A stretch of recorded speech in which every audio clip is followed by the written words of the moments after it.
आज जो हम टॉपिक डिस्कस कर रहे हैं वो है अनएम्प्लॉयमेंट। अनएम्प्लॉयमेंट में हमने दो टॉपिक कवर करने हैं। एक तो हम देखेंगे डेफिनेशन और मीनिंग, जिसमें हम LFPR देखेंगे, लेबर फोर्स पार्टिसिपेशन रेट, और देखेंगे डेमोग्राफिक डिविडेंड क्या होता है। उसके बाद हम देखेंगे कि अनएम्प्लॉयमेंट को इंडिया में मेज़र कैसे किया जाता है। इसके ये तीन जो अप्रोचेज़ हैं वो पढ़ेंगे: usual principal status, current weekly status और करंट डेली स्टेटस। ठीक है, तो अब स्टार्ट करते हैं। सबसे पहले अनएम्प्लॉयमेंट होता क्या है। देखिए, अनएम्प्लॉयमेंट एक ऐसी सिचुएशन है जहाँ पे कोई भी बंदा, ठीक है, जैसे मान लो कि हमारे गांव में एक बंदा है जो ए है, ठीक है, तो वो अनएम्प्लॉयड होगा या नहीं होगा, वो कैसे डिफाइन होता है, उसकी डेफिनेशन क्या है कि पहली बात कि ये बंदा जो है ये विलिंग होना चाहिए काम करने के लिए। ठीक है, विलिंग टू वर्क, ये पहली सिचुएशन है। अगर वो काम करने के लिए राज़ी नहीं है तो वो पहले ही लेबर फोर्स से बाहर हो गया। लेबर फोर्स वो वाली फोर्स है जो काम करने के लिए तैयार होती है, ठीक है, मतलब जो विलिंग टू वर्क होती है, ठीक है। और अगर कोई बंदा जो विलिंग टू वर्क है और वो उसे जॉब नहीं मिल रही, उसे काम नहीं मिल रहा, ठीक है, कि वो अपनी रोज़मर्रा की ज़िंदगी गुजार सके, तो उसे हम अनएम्प्लॉयड कहेंगे। ठीक है, तो हमारे पास मान लो चार बंदे यहाँ पे थे, उनमें से एक जो था उसका अपना बिजनेस था, ठीक है, एक जो था वो ट्यूशन पढ़ाता था, तीसरा गवर्नमेंट सर्वेंट था और चौथा प्राइवेट में काम कर रहा था। ये दो तो हो गए क्योंकि ये लेबर फोर्स का पार्ट, लेबर फोर्स का मतलब पार्ट है। लेबर फोर्स क्या चीज़ होती है? वो वाले लोग जो विलिंग टू वर्क होंगे, ठीक है, तभी तो ये काम कर रहे हैं। बात आई इन दोनों की। अब ये जैसे हम बात करें कि ये गवर्नमेंट जॉब क्यों नहीं कर रहा जो बिजनेस कर रहा है, तो क्या ये अनएम्प्लॉयड है? नहीं, बिल्कुल नहीं। अनएम्प्लॉयड के लिए पहली बात यह है कि ये रजामंद होना चाहिए काम करने के लिए। वो तो उसी में खुश है, वो काम करना ही नहीं चाहता, वो जॉब चाहता ही नहीं है। तो इसका मतलब ये हुआ कि वो लोग जो जॉब चाहते हैं उसे हम बोलते हैं, ये लोग आते हैं लेबर फोर्स में। ठीक है, तो लेबर फोर्स में वो बंदा, समझ आइए अनएम्प्लॉयमेंट क्या चीज़ है, कि मतलब ये वो सिचुएशन है जहाँ पे कोई बंदा जो विलिंग टू वर्क हो, मतलब लेबर फोर्स में आ रहा हो और फिर भी उसे जॉब ना मिल रही हो, वो लेबर फोर्स का पार्ट हो लेकिन उसे जॉब ना मिल रही हो, ठीक है, उसे हम क्या बोलेंगे? वो है अनएम्प्लॉयड। ठीक है, तो अनएम्प्लॉयमेंट की डेफिनेशन क्लियर होगी। अब हम बात करते हैं लेबर फोर्स पार्टिसिपेशन रेट की। लेबर फोर्स पार्टिसिपेशन रेट ये क्या चीज़ होती है? देखो, लेबर फोर्स मैंने अभी आपको बताया, लेबर फोर्स वो वाली फोर्स है, जैसे मैं इसको समझाने के लिए अब मानते हैं, देखो मान लो कि ये पूरी की पूरी जो है ना, ये है हमारी पॉपुलेशन, ये इंडिया की पॉपुलेशन मान लो। अब इसमें हमें पता है सारी पॉपुलेशन में वर्किंग एज पॉपुलेशन थोड़ी कम होगी। मान लो ये वाली आ गई हमारी वर्किंग एज पॉपुलेशन, ठीक है, जो काम कर सकती है, ठीक है। अब वो जो विलिंग है, मतलब जो चाहते हैं कि हम काम करें, उसको हम बोलेंगे लेबर फोर्स। ठीक है, लेबर फोर्स, या इसको इकोनॉमिकली एक्टिव पॉपुलेशन भी बोलते हैं लेबर फोर्स को। ठीक है, और उसके बाद इसी लेबर फोर्स का कुछ एक पार्ट लोग जो होते हैं वो क्या होते हैं? वो होते हैं एम्प्लॉयड पॉपुलेशन। अब आपको समझ आया? वर्किंग एज पॉपुलेशन के अंडर आता है लेबर फोर्स। लेबर फोर्स वो है जो विलिंग टू वर्क है। अब देखो यहाँ पे जब क्वेश्चन आता है ना जनरली, तो एग्जाम में कैसे क्वेश्चन आते हैं, जैसे वो पूछेंगे लेबर फोर्स पार्टिसिपेशन रेट बताओ किसका? वुमेन का। ठीक है, कोई न्यूमेरिकल टाइप आ गया कि लेबर फोर्स पार्टिसिपेशन रेट निकाल के दिखाओ। कैसे निकालेंगे? अब देखो, सबसे पहली बात ये है कि लेबर फोर्स में होना चाहिए, तो पहले हम बात करेंगे वुमेन इन लेबर फोर्स। वो वुमेन जो लेबर फोर्स में है divided by total population of women, क्योंकि बात सिर्फ वुमेन की हो रही है। ठीक है, इसलिए मैंने यहाँ पे ग्रुप लिखा है। जिस ग्रुप की बात होगी पॉपुलेशन, उसी ग्रुप की हम लेंगे और उसी का लेबर फोर्स भी लिया जाएगा। जैसे एग्जांपल के तौर पे मान लेते हैं कि कोई ये पूछे, ये बताओ लेबर फोर्स पार्टिसिपेशन रेट बताओ किसका? जो वर्किंग एज वुमेन है। ऊपर तो हम जो वुमेन लिया तो इसमें तो सारी वुमेन इंक्लूड होगी ना। तो मान लो वर्किंग एज वुमेन की बात कर रहे हैं, ठीक है, मतलब 18 से 55 के बीच में, तो उसके लिए क्या होगा? तो पहले ऊपर हम क्या लिखेंगे? फिर आ जाएगा वुमेन इन लेबर फोर्स, लेकिन कौन सी? जो पार्ट ऑफ वर्किंग एज है, और डिवाइड बाय क्या आएगा? देखो, लेबर फोर्स ऊपर आ गया, नीचे क्या आ जाएगा? Total population. ठीक है, किसकी? वो population of women in working age group. मुझे उम्मीद आपको समझ आ रहा है कि मतलब लेबर फोर्स पार्टिसिपेशन रेट कैसे निकालते हैं। जिस ग्रुप का पूछा है उसी का लेबर फोर्स लेना है और उसी की टोटल पॉपुलेशन लेनी है। लेबर फोर्स के बाद एक और कंसेप्ट आता है, मतलब ये डेफिनेशन जनरली कई बार एग्जाम्स में आ जाती है, जिसको हम बोलते हैं वर्कर पॉपुलेशन रेशो। तो ये नाम से ही पता चल रहा है, वर्कर पॉपुलेशन रेशो, ठीक है। ये यूपीएससी में भी क्वेश्चन आया था, वर्कर पॉपुलेशन रेशो कैसे निकालते हैं। तो देखो, वर्कर पॉपुलेशन रेशो नाम से ही पता चल रहा है, मतलब वर्कर और पॉपुलेशन। वर्कर कौन हो गए, जो टोटल एम्प्लॉयड हैं, वो लोग जो एम्प्लॉयड हैं उनकी पूरा टोटल जितने भी एम्प्लॉयड लोग हैं अपॉन टोटल पॉपुलेशन, ठीक है। ये आ गया वर्कर पॉपुलेशन रेशो। यहाँ पे वर्कर का मतलब वो है जो एम्प्लॉयड है, ठीक है। तो ये आ गया WPR का फार्मूला, ये याद रखना है, जनरली आ जाता है एग्जाम्स में कई बार, ठीक है। उसके बाद इसमें और क्वेश्चन एक और बनता है, जैसे अनएम्प्लॉयमेंट रेशो का क्वेश्चन आ जाता है कि ये बताओ अनएम्प्लॉयमेंट रेट बताओ कैसे निकालेंगे। तो अनएम्प्लॉयमेंट रेट का क्या है कि देखो अनएम्प्लॉयमेंट रेट, तो इसका मतलब अनएम्प्लॉयड अपॉन टोटल फोर्स। देखो नाम से ही पता चल रहा है अनएम्प्लॉयमेंट रेट कैसे होगा, टोटल पर्सन जो अनएम्प्लॉयड हैं अपॉन कितना आ जाएगा, टोटल लेबर फोर्स। इसको समझाने के लिए मैं आपको समझाता हूँ। देखो जो अनएम्प्लॉयमेंट रेट है ना, ये निकालते कैसे हैं। जैसे मान लो कोई सर्वे करने वाला हमारे गांव में आया, वहाँ पे वो 5 बंदों से मिला। टोटल कितने बंदों से मिला है वो, 5 से। उन 5 में से जो 3 थे वो लेबर फोर्स का पार्ट थे, मतलब जो चाह रहे थे कि हम काम करें, लेकिन उन्हें काम मिल रहा था नहीं मिल रहा था वो बात की बात है, वो लेबर फोर्स का पार्ट थे जो विलिंग टू वर्क थे। और 2 ऐसे थे जो काम करना ही नहीं चाहते थे, ठीक है। अब इन 3 में से 2 एम्प्लॉयड थे और एक जो था वो अनएम्प्लॉयड था। तो आप इस हिसाब से अनएम्प्लॉयमेंट रेट कितना आ जाएगा, टोटल पर्सन अनएम्प्लॉयड वो कितने हैं 1 अपॉन टोटल लेबर फोर्स वो कितनी है 3, तो 1/3 आ जाता है अनएम्प्लॉयमेंट रेट। अब समझ आए अनएम्प्लॉयमेंट रेट कैसे निकलता है, ठीक है। मुझे उम्मीद आज समझ आ गया होगा आपको, ठीक है। इसी में एक कई बार एक रेशो और पूछ लेते हैं, उसे बोलते हैं डिपेंडेंसी रेशो। नाम से ही पता चल रहा है, ठीक है। तो आप लिख सकते हैं इसका क्या आ जाएगा, is equal to dependent population upon total population, ठीक है। ये अनएम्प्लॉयमेंट के रिलेटेड जितने भी क्वेश्चंस बनते थे अराउंड, मैंने वो सारे के सारे कवर करने की कोशिश की। अब हम देखते हैं डेमोग्राफिक डिविडेंड क्या चीज़ है। देखो डेमोग्राफिक डिविडेंड क्या है कि कोई भी नेशन ना, कोई भी कंट्री, वो जो बेनिफिट एक्सपेक्ट करती है, लेती नहीं है, ज़रूरी नहीं कि उसे वो मिलेगा, वो एक्सपेक्ट करती है कि ये मुझे इस पॉपुलेशन स्ट्रक्चर से मिल सकता है, उसे बोलते हैं डेमोग्राफिक डिविडेंड।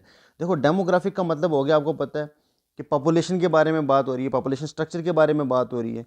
तो डेमोग्राफिक डिविडेंड बोलते ही किसको है, फ़ायदे को, ठीक है। तो किसको फ़ायदा हो रहा है, कोई भी कंट्री जो एक्सपेक्ट कर रही है कि मुझे इस पॉपुलेशन से, इस फेवरेबल पॉपुलेशन स्ट्रक्चर से ये बेनिफिट हो सकता है, उसे हम बोलते हैं डेमोग्राफिक डिविडेंड।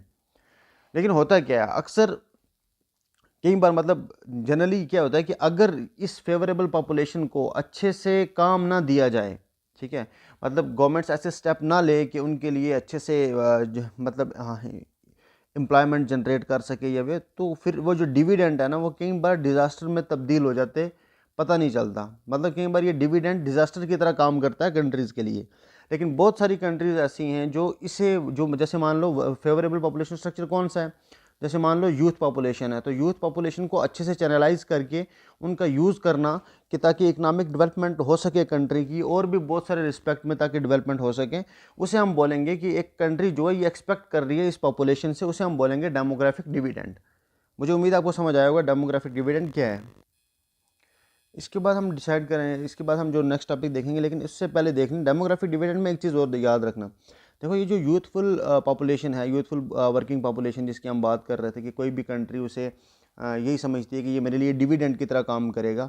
क्यों ऐसा क्यों होता है, क्योंकि हमें पता है यूथ जो है बहुत ज़्यादा एनर्जेटिक होती है, ठीक है, स्किल को बहुत जल्दी अडाप्ट कर सकती है, उनके पास ज़्यादा देर काम करने की काबिलियत होती है, क्योंकि इससे क्या होगा ना कि लेबर फोर्स की प्रोडक्टिविटी बढ़ जाती है, ठीक है। लेबर फोर्स मैंने आपको बताया क्या, तो लेबर फोर्स की प्रोडक्टिविटी हाई हो जाती है, ठीक है। अगर हम कंपेयर करें ऐसी कंट्रीज़ जहाँ पे जो एजिंग लोग ज़्यादा काम कर रहे हैं, ठीक है, तो जैसे इंडिया को आप नॉर्वे या स्वीडन उनसे अगर कंपेयर करेंगे, ठीक है, तो जहाँ पे मतलब आप देखेंगे वहाँ पे जो पॉपुलेशन है वो ज़्यादातर एज पॉपुलेशन है काम करने वाली, जो लेबर फोर्स में जो लोग हैं ज़्यादातर वो ओल्ड एज के हैं।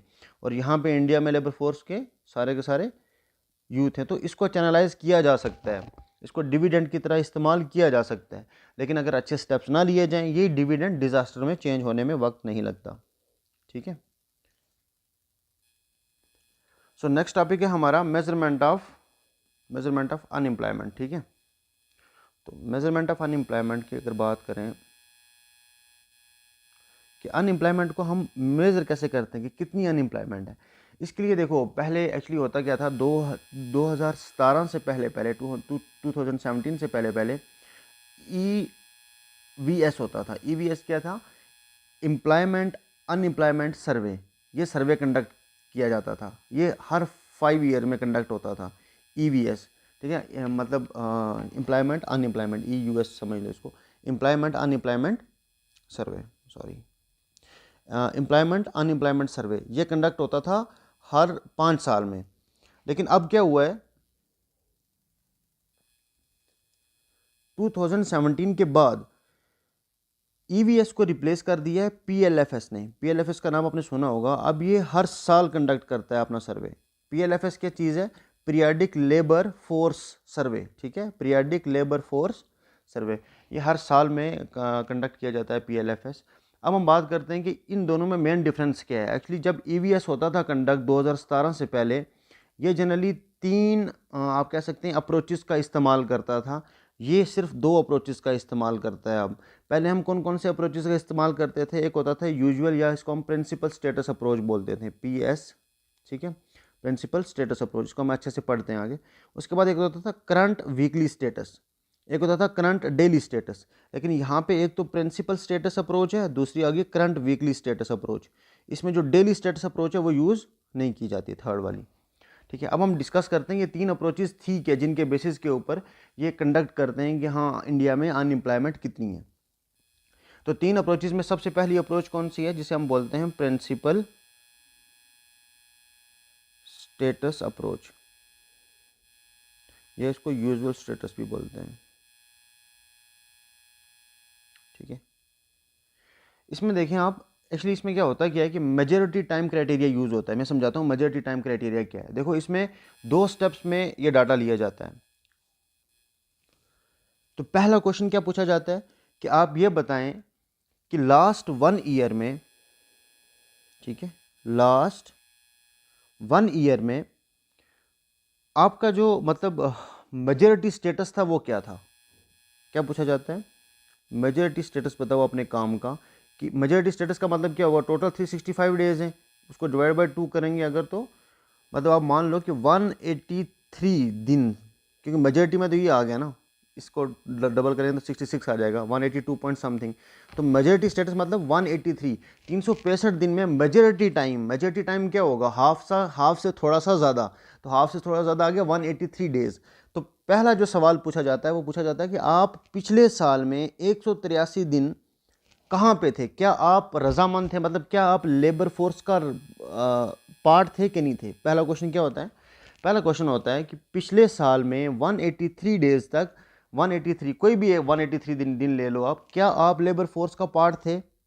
ठीक है, अगर आप 183 दिन तक लेबर फोर्स का पार्ट थे, यहाँ पे अगर यस आ गया तो इसका मतलब आप एम्प्लॉयड हो। ठीक है, नहीं सॉरी, एम्प्लॉयड नहीं, मतलब अगर आप थे तो इसका मतलब यह माना जाता है कि आप पूरा साल, होल ईयर आप लेबर फोर्स का पार्ट रहे हो। देखो असल में चक्कर क्या होता है ना कि हमें सबसे ज़्यादा दिक्कत कहाँ पे आती है ये पता करने में कि कितनी पॉपुलेशन लेबर फोर्स में है।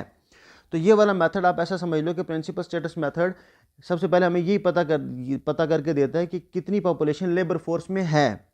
ठीक है, फिर तो हम आराम से रेट निकाल सकते हैं, अनएम्प्लॉयमेंट रेट निकाल सकते हैं। ठीक है, तो पहला क्वेश्चन क्या था कि आप पिछले 1 साल में मेजॉरिटी टाइम मतलब 183 डेज तक अगर लेबर फोर्स का पार्ट थे, मतलब आप विलिंग टू वर्क थे, और अब एक काम मिला या ना मिला वो बात की बात है, तो आपको माना जाता है कि आप लेबर फोर्स का पार्ट थे पूरे साल के लिए। 183 डेज अगर आपने मान लिया तो पूरा साल आ जाता है इसमें। ठीक है, मुझे उम्मीद है मैं ज़्यादा फोकस कर रहा हूँ, मतलब इस चीज़ पे इतना ज़्यादा नहीं देना चाहिए, आपको समझ आ गया होगा।